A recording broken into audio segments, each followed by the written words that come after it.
So when we get to lost tools of writing level 3, do we need to learn logic first? In my experience, no. My kids have taken logic. I have not studied logic. I have logic resources around the house, but I can tell you just from that point of view, someone who hasn't, you know, Formally studied logic? formally studied logic. Um, Camille's, again, I said this before, those videos that Camille made for level 3, Mm-hmm.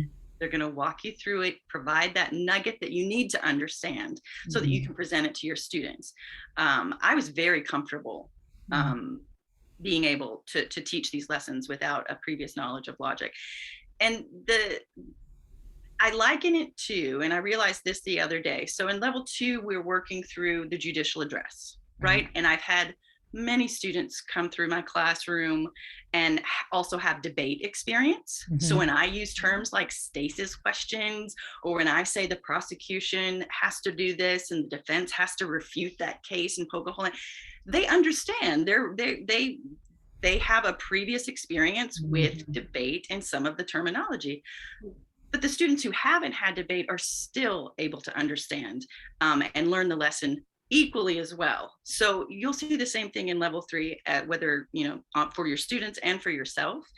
Um, if you have that logic experience, it can inform. It's going to inform the students' work. If they've had the study, it Mm-hmm. will, as a teacher, help.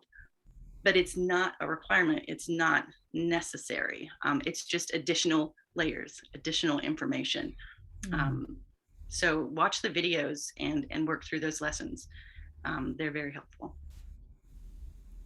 And if I may add one thing to that, Yeah. I think that they're a little bit like the lessons that we talked about in level 2 with refining the refutation in the case. That they're more meant to be generative, and so you don't have to have a formal logic training. You don't have to keep these lessons and tools in a strict logical form.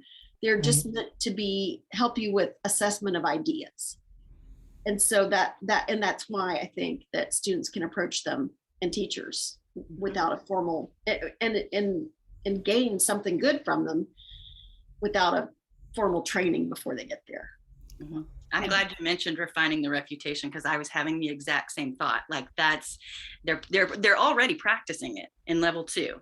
We're gonna put some names on those things in level 3. Yes, it's just another one of those gather up the fragments.